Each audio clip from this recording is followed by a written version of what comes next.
con este tema es como que damos comienzo a este encuentro para el repaso.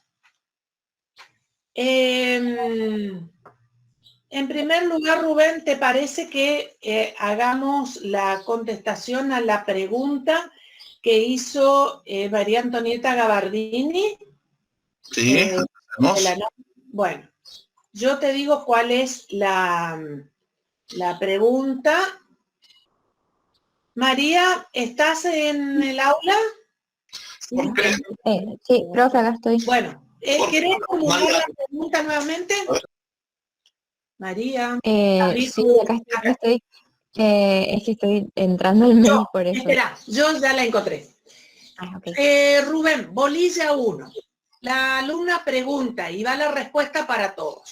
Los aspectos sobre el hecho imponible hacen referencia a la base imponible y las alícuotas. Sí. Dentro del hecho imponible tenemos el aspecto espacial, temporal, ¿sí?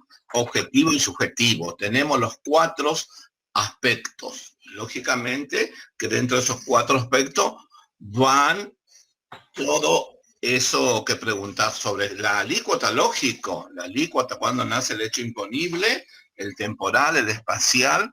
O sea, sí entra todo. Si vamos a preguntar... Pero ella preguntaba, y si no, corregime María si es a lo que vos te referís para la pregunta, porque una cosa es el hecho imponible, es el nacimiento cuando nace el hecho imponible. Otra cosa, otro concepto es base imponible.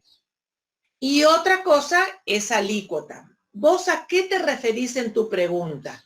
O sea, al aspecto espacial, al aspecto o si son conceptos diferentes. Si es eso, sí son conceptos diferentes. Porque nosotros... Una cosa es nacimiento del hecho, la base y la alícuota aplicable.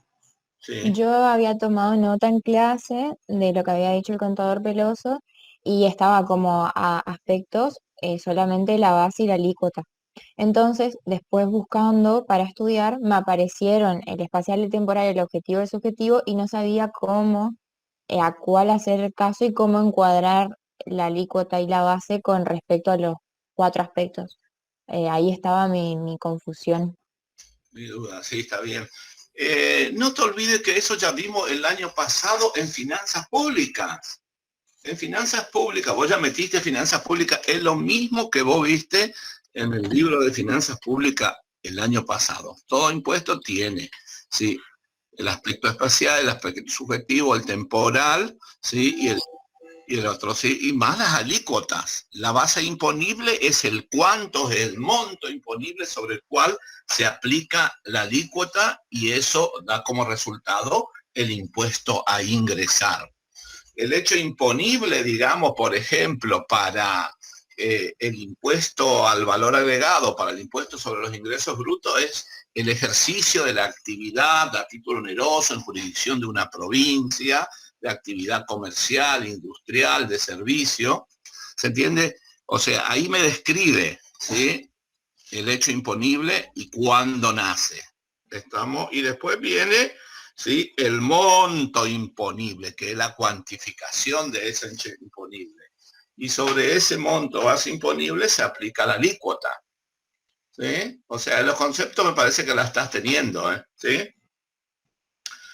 Muchísimas gracias. Bueno.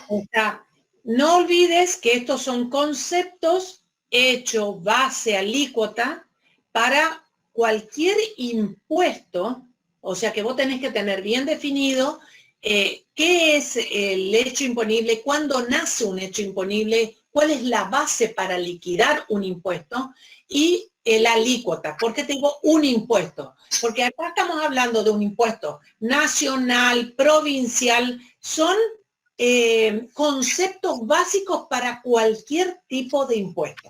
¿Estamos, María? Sí. Te hago la otra pregunta que también se refiere a la bolilla 1, Rubén, y dice, ¿se necesita algún comprobante para respaldar la retención del agente de retención? Sí, en todos los sistemas de retención que tenemos, en los distintos impuestos, ¿sí? Si el agente de retención me detrae o detrae del monto a pagar una determinada cantidad de impuesto, sí o sí te tiene que entregar un comprobante legal, ¿sí? Que va a ser constancia de retención, donde va a estar nombre y apellido de la empresa, ¿sí? O la razón social de la empresa, nombre y apellido de la persona humana, quit, ¿sí? Domicilio y el monto de la operación. Y lógicamente va a hacer referencia a una factura, ¿eh? ¿Estamos? Sí, sí, es obligatorio. Eso sale por sistema. Hoy es todo por sistema. Antes era manual, digamos. Pero hoy sí, necesita. Perdón, ¿y en qué periodicidad se entrega ese documento? ¿Cómo? ¿Se entrega mensualmente o...? No, señor, por cada operación. Perfecto. Por cada Chicos, operación. le voy a pedir que quien haga la pregunta, por favor, levante por lo menos la cámara, entonces nosotros podemos interactuar con una imagen que no sea una imagen estática. A ver, ¿quién está hablando? ¿Soledad está hablando? ¿Cómo? ¿Quién está hablando? ¿Sofía o Ahora Soledad? estoy hablando yo. Bueno, no, pero le estoy diciendo, te doy otro ejemplo. Por ejemplo, en el caso de los recibos de haberes de los empleados, tanto privados como públicos, ¿sí?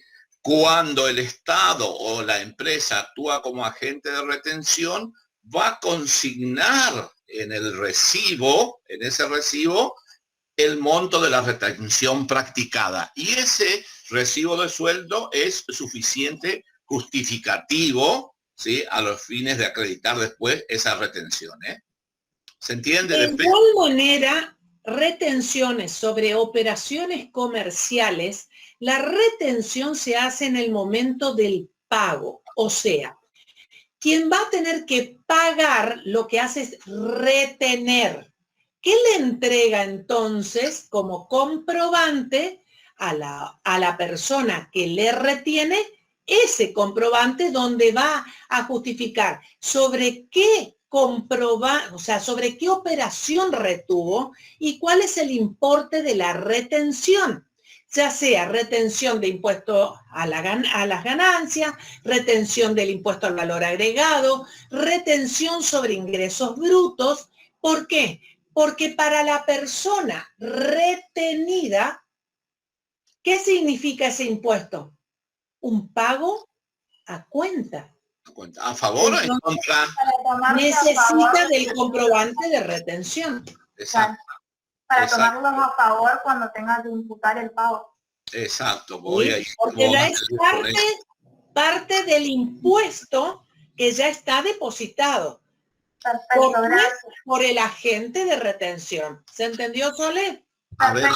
A ver, Soledad, fíjate, por ejemplo, vos le vais y le prestás un servicio como licenciada en administración a la municipalidad. Le extendés tu factura y cuando la municipalidad de Resistencia te paga esa factura o ese recibo que le diste, ella te va a retener la municipalidad.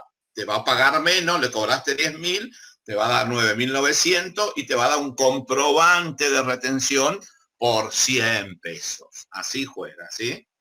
¿Se entiende? Para vos, Soledad, eso ya va a ser un pago a cuenta del impuesto retenido. ¿Tá? El impuesto que vos tengas que pagar en los organismos que correspondan, ¿sí? Perfecto, gracias. Hago la otra pregunta. Está bien eso, está bien porque hay que manejar eso, Soledad. Estas cuestiones hay que manejar, ¿sí? Seguimos, Marilyn.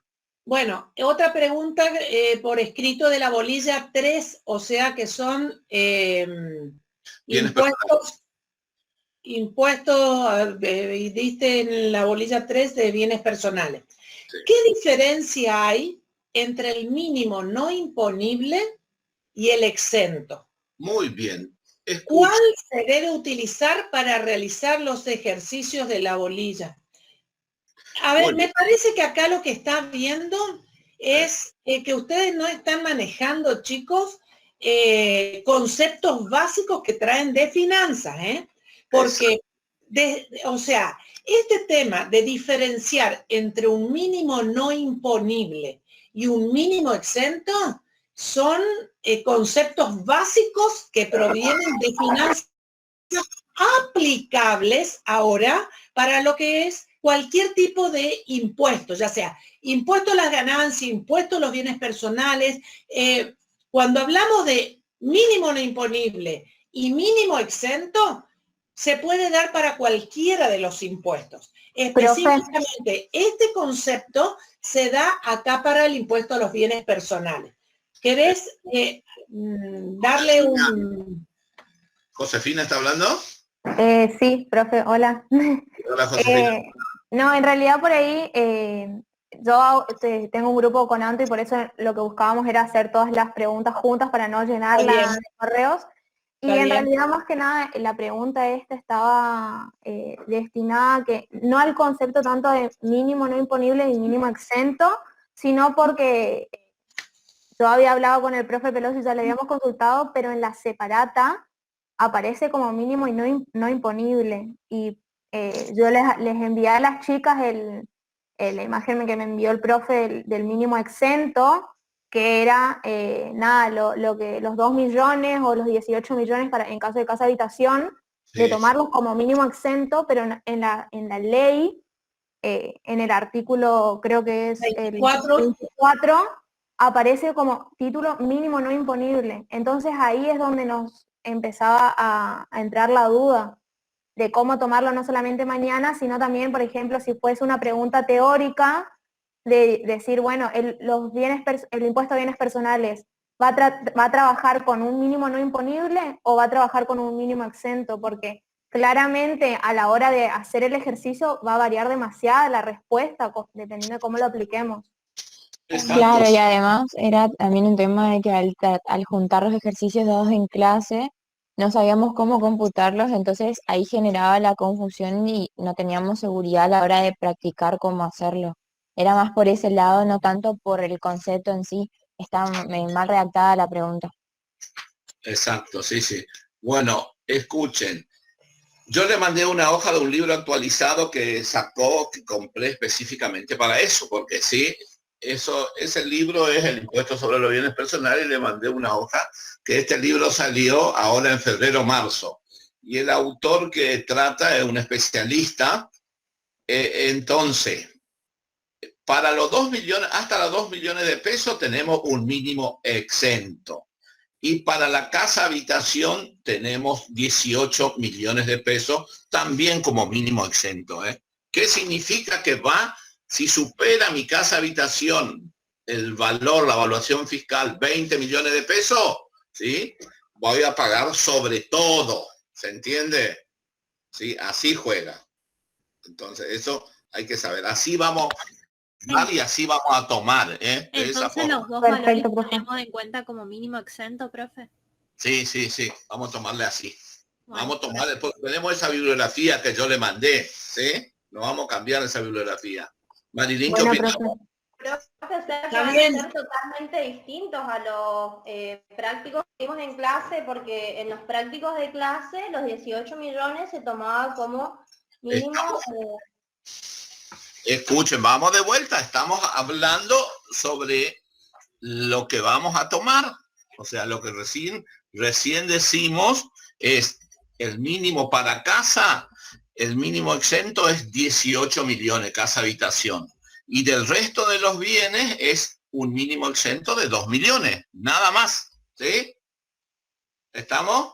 Y con respecto a eso también, que en realidad lo que le sigue es el artículo, el 25, al final, ¿qué tabla usamos para calcular los ejercicios? ¿La tabla del 2021 o la tabla del 2020? La del 2020, la última tabla, ¿sí? Está. Vamos a utilizar la última tabla. ¿Sí? Está. Muchas gracias. Sí, que tiene, vamos a utilizar esa última tabla que tenemos. Está. También hacer una pregunta. Para no confundirse, escuchen, la última tabla, ¿sí? Esa vamos a utilizar. Seguimos. Creo que para mí es más confuso esto, porque en clase lo vimos de otra manera. Ya sé, a ver, Sofía, estamos rectificando eso. En clase tomamos como mínimo no imponible y es mínimo exento, ¿sí? Porque veníamos considerando una ley anterior y ahora varió. ¿Qué no entendés vos? No, no es que no entienda, el tema es que ya lo vimos de una manera y ahora cambiar, hay chicos que a lo mejor no están en esta clase y pueden llegar a equivocarse. Bueno, no sé. Y bueno, lo lamento, para eso está la clase de repaso, así que si nos leen, yo mandé el material la semana pasada, si no encontraron el material, lo lamento, yo mandé ese material, ¿sí? Para ponerle bien claro, y fue con una semana de anticipación. Chicos, aclaración al tema.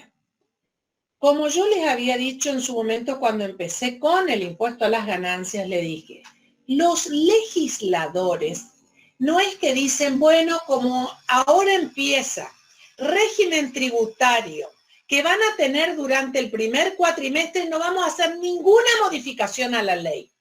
Permanentemente hay que consultar la ley porque hay modificaciones, también hay artículos que se incorporan, artículos que dejan de ser hasta un periodo fiscal, como por ejemplo, yo les dije cuando vimos en el programa, dentro de la bolilla 2, que decía impuesto a las ganancias mínima presunta.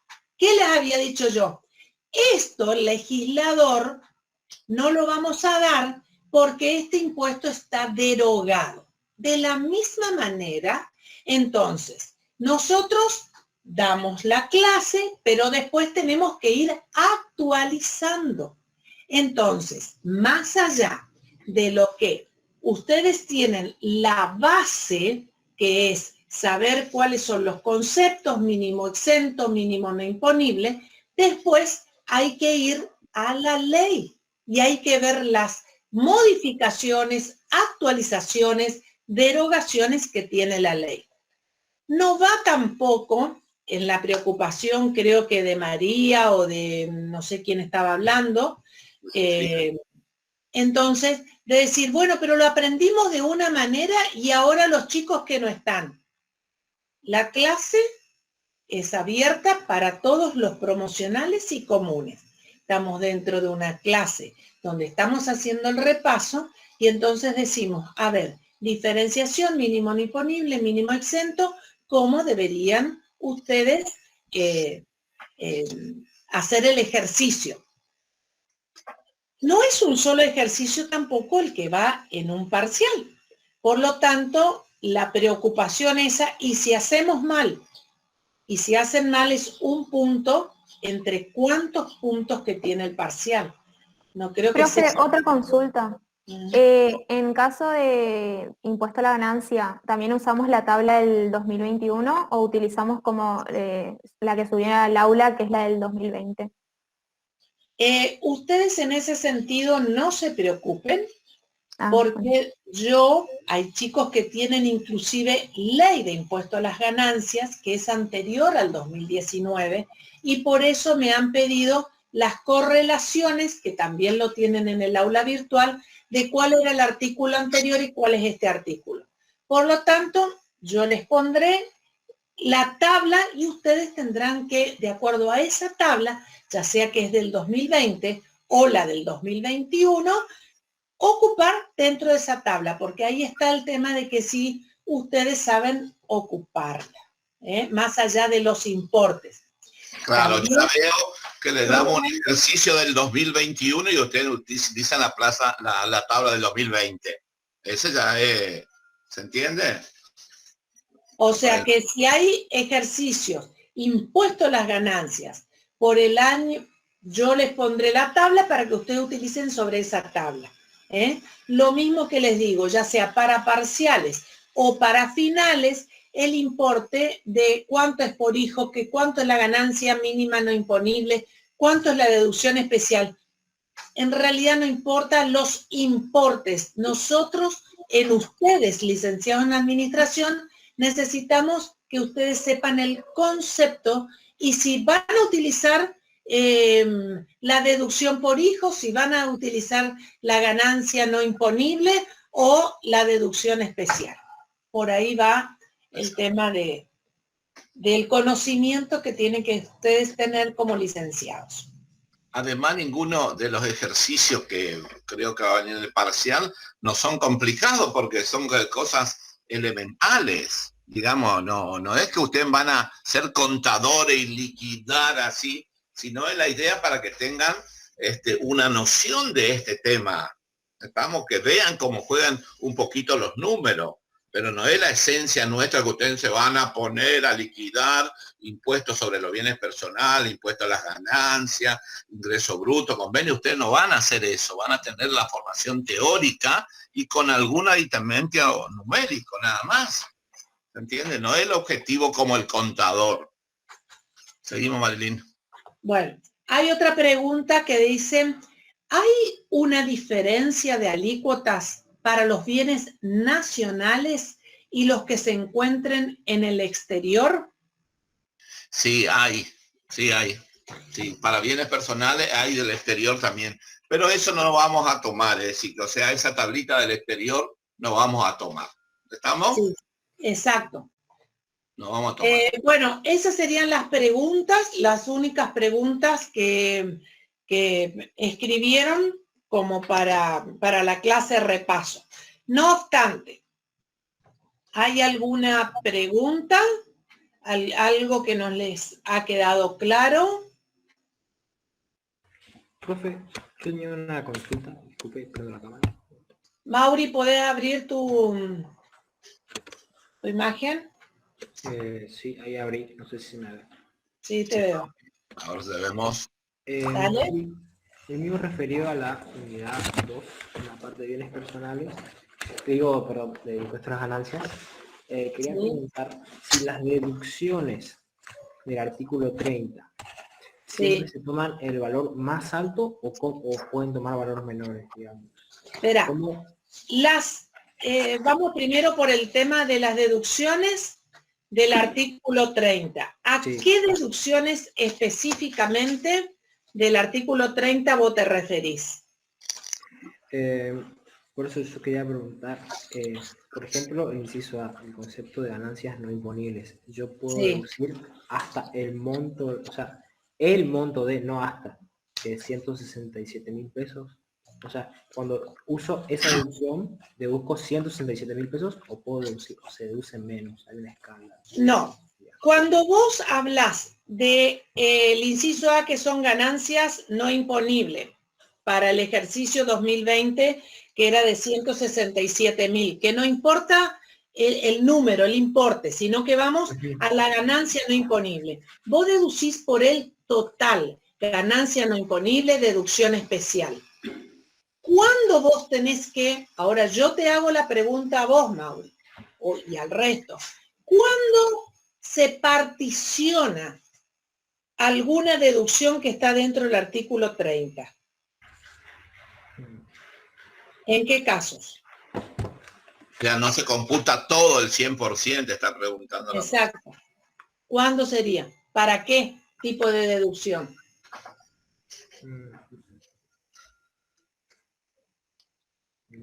Pueden ayudarlos, ¿eh? Estamos en clase abierta.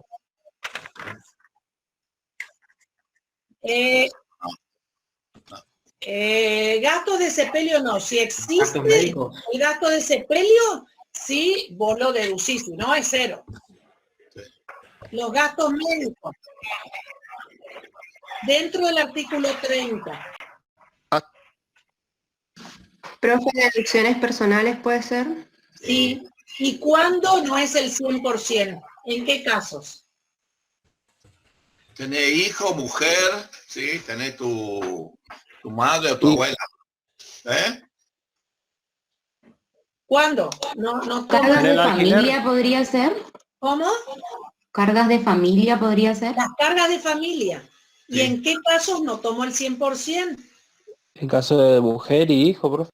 No. Sí, no, espera. Las deducciones personales En cuanto a la deducción por cónyuge, recuerden, cónyuge, ¿y qué les dije yo en la clase? Por el momento, sin la reforma de la ley, porque no existe todavía la reforma de la ley, tiene que ser casado de acuerdo al derecho civil, no concubino. Ese no puedo deducir. Por hijo, siempre y cuando sea menor a 18 años, o sea, hasta 18 años. Y únicamente deduzco por hijo mayores de 18 años cuando son incapaces.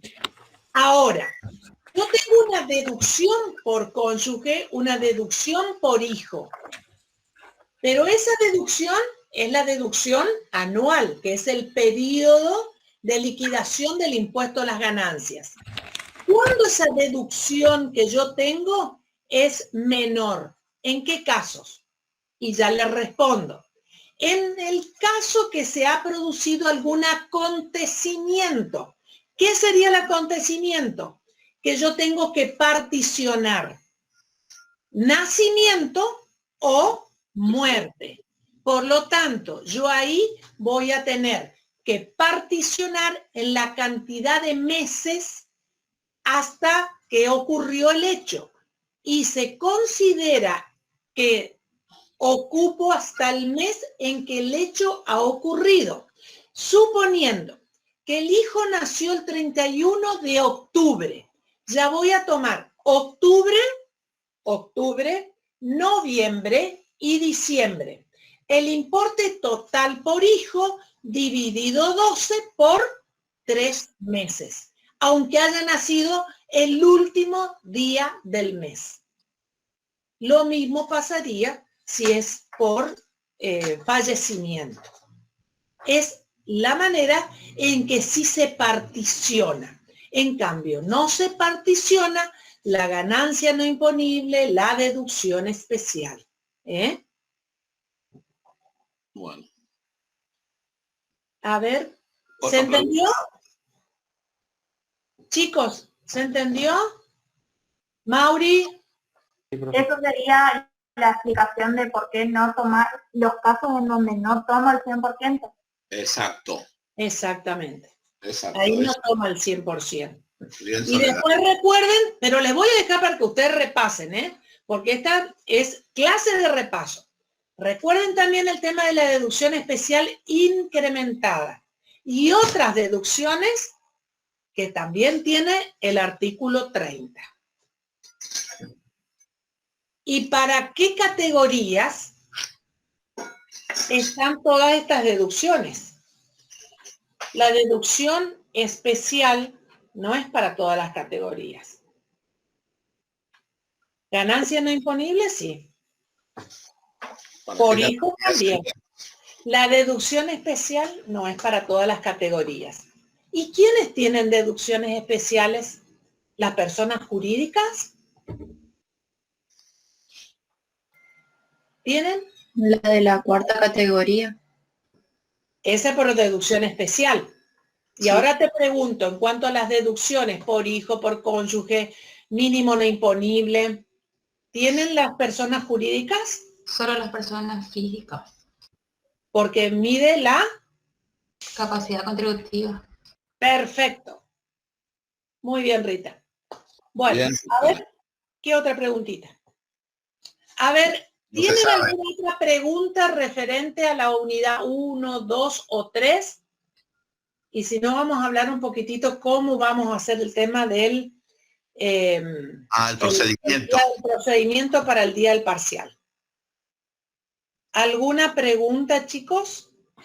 Profe. Sí. De la unidad 2, entonces el punto 8 del programa, impuesto a las ganancias mínima presunta, no entra. No, porque está derogado. Derogado, sí, está derogado. Marilyn, el año que viene tenemos que cambiar el programa. Sí, porque yo incluso a ellos les di renta financiera. Exacto. Que no está en el programa, pero es algo que... En el final le vamos a tomar. Tenemos que dar, sí. Porque yo lo di. No preguntaremos ganancia mínima presunta, pero sí esto. Por eso es tan importante, chicos, que ustedes, ya que tienen la posibilidad en su casa de estar tranquilos mientras toman un mate, de escuchar las clases. Porque ahí viene todo el tema de las modificaciones de la ley, las derogaciones, lo nuevo, porque después eso se toma en el final. Yo no sé cómo hacen, ¿escuchan o graban o escuchan y escriben? No sé cómo hacen los alumnos ahora. No sé, yo hablo. Sí. Me parece, escuchen. ¿Eh? ¿Graban todo? ¿Eh? ¿Soledad? Tratamos de hacer las dos cosas, dos por lo menos. Bueno. Me parece que ustedes tienen que escucharles a los profesores y tomar las ideas y escribir lo que van diciendo los profesores. Me parece que sería lo mejor, y después con la ley ustedes van completando, ¿sí? Con la ley van completando.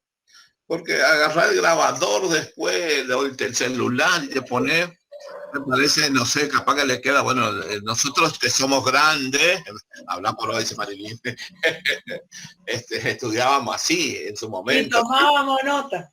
¿No te acordás que tomábamos nota nosotros? Y yo escribía todo, me acuerdo, y después venía a mi casa y pasaba en limpio, y ahí ya me quedaba, me acuerdo, sí. Y ya me quedaba y leía otra vez, y bueno, me iba a rendir y listo. Bueno, seguimos, Marilyn. Bueno, chicos, a ver qué otra pregunta. Y si no, vamos a la parte de cómo nos vamos a organizar para el parcial. Bueno, vamos a mirar. Bueno, parece que terminaron las preguntas.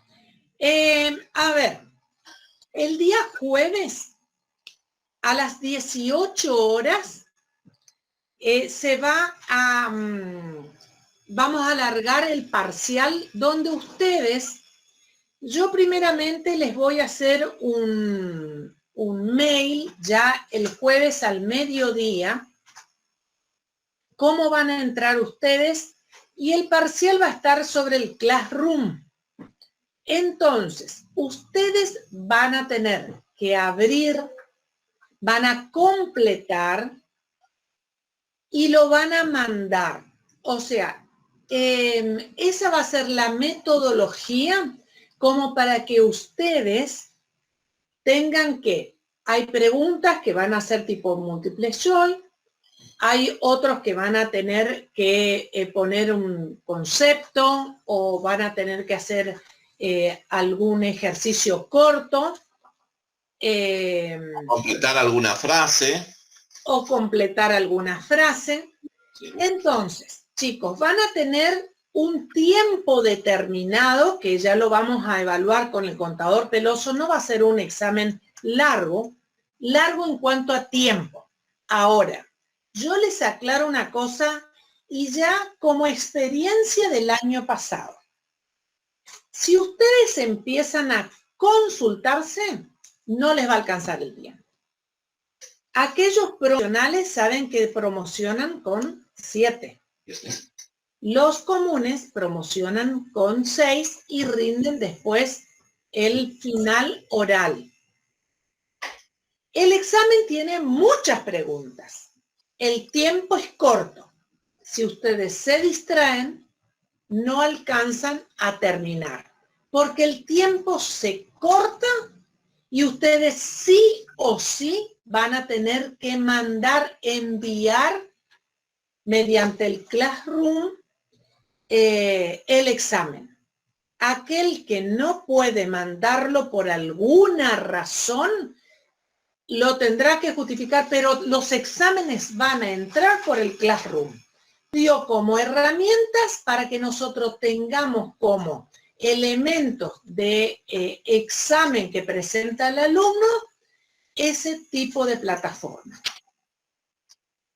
Exacto. Así que y el que no anda en tiempo está ausente, ¿eh? Exactamente. ¿Sí? Profe, una consulta, porque sí, nunca rendí todavía con esta modalidad de Classroom. ¿Van a estar en una sola hoja todas las preguntas ¿O vamos a tener que ir salteando o pasando de página? No. No, bueno, no sé si es salteando, pero una vez que vos abrís, no importa si esto está en 4 o 5 páginas porque vos... Puede ir a cualquiera. Sí, a cualquiera. Perfecto. Puedes subir y puedes bajar. O sea, Profe, cuando usted se refiere a Classroom, ¿es Classroom la plataforma de Google o Classroom el aula virtual, el Moodle? no, en plataforma Google. Ah, ok, muchas gracias. Otra cosa, chicos, obviamente traten de estar puntuales porque a las 18 horas se larga el parcial. Y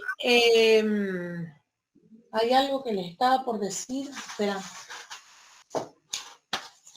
Voy a ir a lo que había anotado y entonces me voy a acordar sobre qué tema. Bueno, acuérdense que ese mismo día a las 12 incluso les voy a hacer un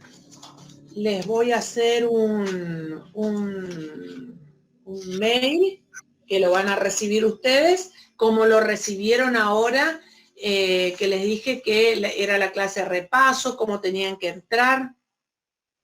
Es el formulario de Google y no, creo que no tengo más nada, chicos, para decirles. Escuchen, chicos, lo que les digo yo es que traten de manejar ese material bibliográfico de esas leyes, ¿sí? Y subrayen, pónganle color ahí lo que es importante, digamos. ¿Se entiende? Porque ustedes sí pueden consultar, chicos, lo que es la ley. Entonces, vieron que cuando, por ejemplo, en impuesto a las ganancias, yo les iba explicando, decreto reglamentario y demás, les decía, esto es importante, subrayen. Esto es importante, subrayen. Y va sobre eso, ni más ni menos sobre lo que se dio en estas clases virtuales. Lo que vimos en clase, no vamos a salirnos nada de otro mundo. O sea, lo que dio la profesora y lo que di yo, y esas cositas que se fueron adecuando ahora, hoy, y no es mucho material, siempre es mucho material, y hay que sentarse y leer, ¿sí? Subrayen, hagan llamadas, todo lo que tengan que hacer. Esto se refiere a esto. El parcial no está todavía totalmente armado, así que... Pero ustedes tienen que agarrar, no le calienta lo que hagan los profesores, ustedes tienen que agarrar, manejar la ley, es formación, no se olviden que estamos en un proceso de formación dentro de los estudios superiores o universitarios en una universidad. Entonces ustedes tienen que incorporar conocimiento. ¿Para qué? Para que el día de mañana cuando se reciban, este licenciado en administración está manejando bien, le vamos a contratar y le vamos a pagar, en vez de 1.000, le vamos a pagar 100.000. ¿Se entiende? Así juega. No, porque ustedes son especuladores, parece. Ellos quieren saber, no, si es un ejercicio, 2 ejercicios. Eso no tiene sentido. Ustedes tienen que tener el conocimiento incorporado. ¿Qué le llaman eso? Dejamos ahí, Marilyn, entonces. Bueno. Sí. Disculpe, hay que conseguir equipos con cámaras y sonido, ¿no? O sea, micrófono y cámara. Pregunto. ¿Sí? El día del parcial, ustedes van a abrir las cámaras. En todas las materias que está dentro de la facultad, los parciales se rinden con audio y cámara. Hay en otras materias que incluso tienen que primero mostrar, necesitamos sí que ustedes abran las cámaras. La verdad que en este ciclo 2021, con eso que insistí en todas mis clases y fueron solamente algunos que abrían sus cámaras. Razón, no sé, pero para el parcial, las cámaras. O sea, a que nos vamos a tener que unir a un Google Meet también para perdón, no entendí esa parte nomás. Nos vamos a tener que unir a un Google Meet para hacer el parcial y ahí ingresamos al Classroom. Sí. Perfecto. Ustedes van a estar en un Google Meet y En ese momento van a estar todos ahí, se les va a hacer, ustedes lo van a recibir en sus correos, ustedes van completando y una vez que terminen, cierran y envían. Lo que sí que una vez que envían, el parcial ahí terminó. No lo pueden rescatar nuevamente para completar algo. No. ¿Le puedo hacer una pregunta? Sí. Porque la primera vez que rindo con esta modalidad, siempre fue con el aula virtual, digamos, los anteriores exámenes. ¿Hay que descargar la aplicación o cuando nos mandan el correo se entra directo ahí? Ahí abrí, hace doble clic y ya se abre. Perfecto, gracias. Muy bien. Es como que, mirá, estamos con cámara abierta y vos en este momento yo te mando un mail que me lo vas a recibir en tu correo, entonces vos haces doble clic, empezás a trabajarlo ahí, ¿entendés? Perfecto. Donde vos tenés tu cámara ahí abierta, yo te veo y vos lo que estás haciendo es completando el formulario, por decir, como dice en el Google, porque es un formulario de Google, y una vez que terminás, pones enviar, esperás un ratito en todo caso y me decís, ¿recibió? Sí, listo, y ya te desconectás. Perfecto, gracias. Para asegurarte de que lo enviaste. ¿Está? Perfecto, gracias. Profe, ¿y el Sí. link del Meet por dónde nos van a mandar? Por correo el mismo jueves al mediodía. Bueno, a estudiar se ha dicho. Nos vemos. Bueno, Chao.